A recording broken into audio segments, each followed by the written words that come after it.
Hi, I want to post this video on our future selves today, but first I just want to excuse myself because there's really bright sun coming in through the window, and because of that, it's reflecting off my eyeglasses, and I find myself often just like squinting, and I expect probably at some point in this video I'm going to be doing that. So my apologies if you see me squinting. I just I'm not tech savvy enough to figure out how to stop that. But anyway, this month I posted a blog on my website called Our Future Selves. And the point of the post was to validate and make the connection between the person you are today and who you'll become tomorrow, whether that tomorrow is a month, a year, or a decade or two away.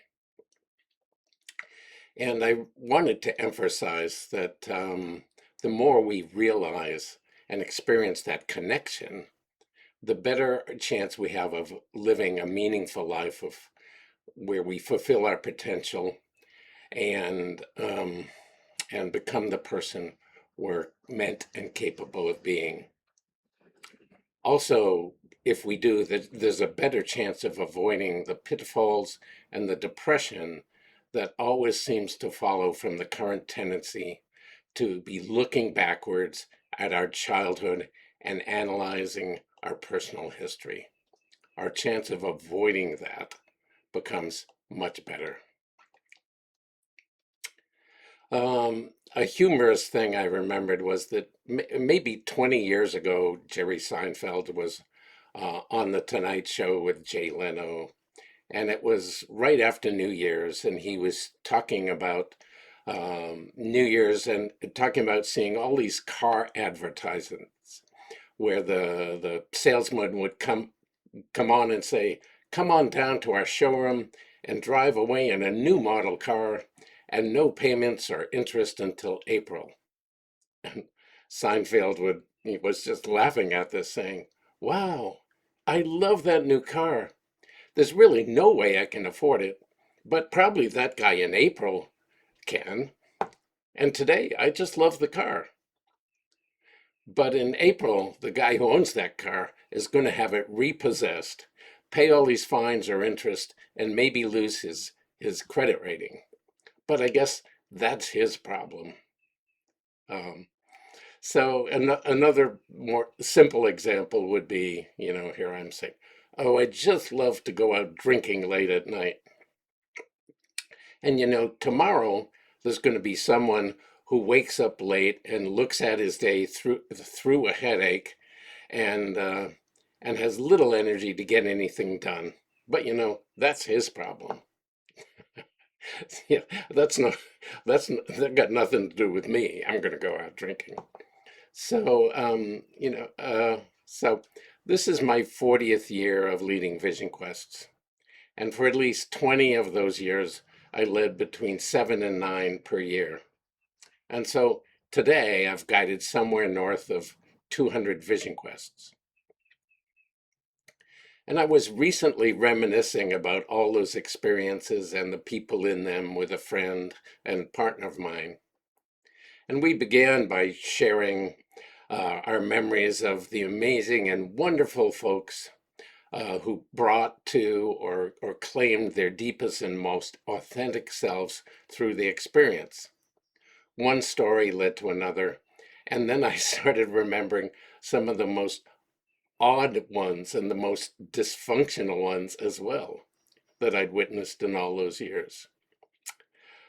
25 years ago, a man wrote and said he wanted to go out on a solo fast of a Vision Quest, but he didn't want to participate in any of the group preparation sessions before or the integration sessions after the fast. I told him no, that he couldn't do it, that at the very least, the preparation part was necessary just for safety concerns.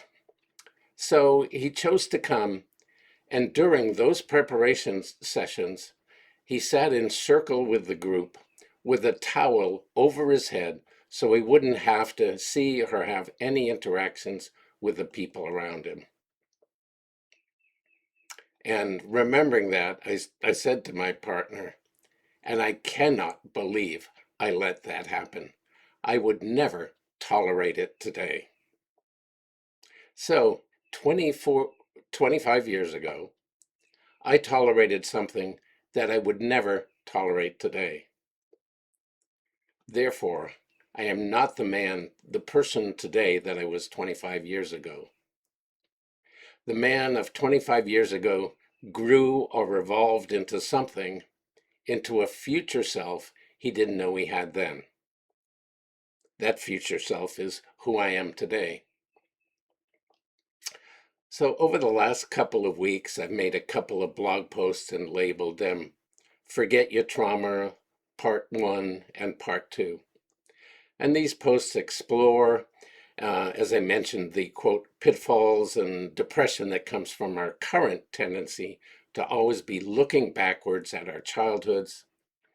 And my hope in those posts was to highlight a much better outcome that we're likely to get by that we're likely to get uh, uh, by uh, let me start again, to highlight a much better outcome we're likely to get if we stop paying so much attention to our traumatic past and start focusing all on the alternatives. What are some other ways to think about this, and what could we do instead? What we could do is focus on the future, where we're going. And there are a gazillion different ways that athletic coaches, cognitive therapists, traditional medicine teachings, and probably virtually every frustrated parent has essentially told us to pay attention to where you are going, whether we're crossing the street, dreaming of a purposeful life, or just throwing a ball. Baseball pitchers become good by persistently focusing on where they need the ball to go. Practicing that capacity, practicing that repeatedly over and over develops the capacity to get out of their heads and perform the way they're capable of performing, and it builds confidence. And I want to say that our future selves will be the result of how we think and act today and tomorrow and the day after that. And it's important to remember that. Think about the person you want to be in 1, 5, or 20 years, and then acknowledging where you are now, with all of your genius and your flaws. Think about one simple thing that you can and will do today to move yourself 1% closer to that, and then go out and do it. If you started today with $1 and increased it by 1% today, tomorrow you'd have $1.01. But if tomorrow you took that $1.01 and increased it by 1% the next day, and the next day, and the next day after that for a year, at the end of a year, you'd have $37. You would be 37 times richer than you are now. And what I want to say is if we do the same thing with our lives, uh, try and improve them, moving towards where we want to be going 1% over and over and over again for 2, 5, or 10 years, we can have a rich life we can't even imagine today. And honestly, I'm in for that. It sounds like a life worth living. It sounds like a life of joyous engagement with what's to come. And we're all capable of that. And I'm going to do my best today. And I encourage you to find the way you can make something better by 1% today and do it. And then make it another percent better tomorrow. Forget about some perfection. 1% times 1%, and make your life better. And you will be doing that future self of yours a huge favor.